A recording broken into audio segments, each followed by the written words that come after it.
is not the right Toastmaster number.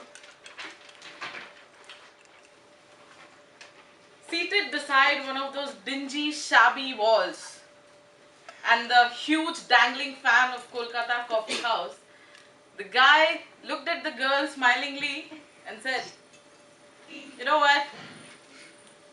I kind of like the dimples on that cheek and the chick with the dimples."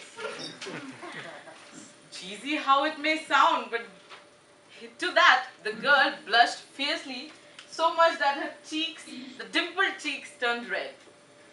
Well, I could not add any more drama to explain that the girl was me. I was just 18 when I fell in love for the first time. And that was the deepest I could ever, or I ever fell into anything. This person I met opened my eyes to a world, to a part of me that I never thought existed. Honestly, I never believed that it is possible for a person to make you so incredibly happy and miserable at the same time. Fellow Toastmasters from Hyderabad STP, and my dear guests. Finding the perfect person, finding the right person you spend your life with is probably the greatest achievement one can achieve. And those who are single here, they're probably thinking it's the biggest challenge one can have in life. But point is, we often don't find that right person at the right time, and most of the time, the person does not happen to be that right. Now, there's a lot of allure and desire for this category of person called bad boys or girls. You know, this is the kind that eventually cause pain in a relationship. And obviously, pieces of literature and movies glorifies and glamorizes the category. And I fell for one of those categories, obviously. So this person, the compliments stopped coming. 2 years down the line, the compliments turned into abuses. My blushes turned into anger. Love turned into anguish. There was no more happiness. It turned into misery. So, I fell out of love because that was not the right person.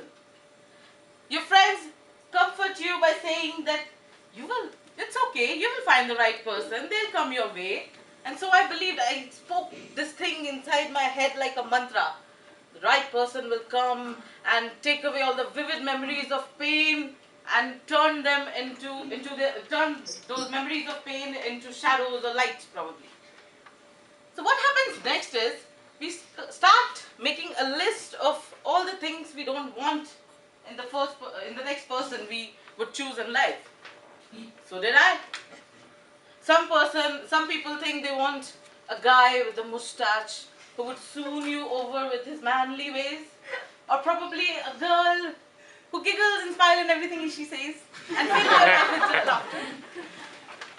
So what I thought was I would go with somebody who does not crack cheesy jokes on my dimples. So then I met this person and I fell for him again. Obviously, he complimented my eyes. So there were again roses and smiles, glitters in the veins, rainbows in the sky, and I was happy and in love again. And I thought it's the right person because he did everything that is right, everything that I thought. He was everything that I ever wanted in a person. But then something happened. Eventually, I felt something is wrong. There was this nagging feeling in my gut that squirmed and told me then and now that something is wrong. This just doesn't feel right. And I felt guilty because this person was everything that I ever wanted. He did all the right things. He did every bit of effort to make me happy. Then what was wrong? It was me.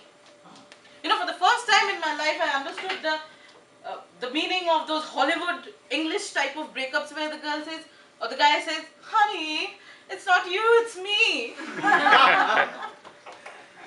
So what do when you step into a relationship that isn't right? You are not able to love the person the way he or she deserves to be. No matter how perfect this seems at the first place to you. The only trade-off is to let that person go. No matter how much guilty you feel, no matter how much wrong it seems, how much bad you feel about yourself, because this is what is only fair. A relationship stretches further beyond what is listed on the paper or what is accepted by the norms of the society or the people.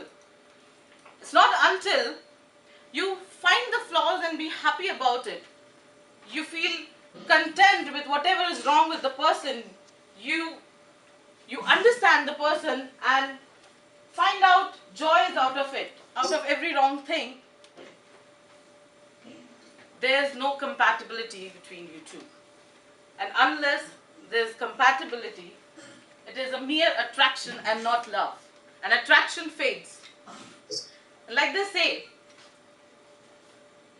it's not unless you find jewels in the flaws of the other person, it's not unless you rhyme with the person make your perfect match. So until then, until that happens, always know, no matter how much right or perfect it seems to you, the right is just not the right. Thank you.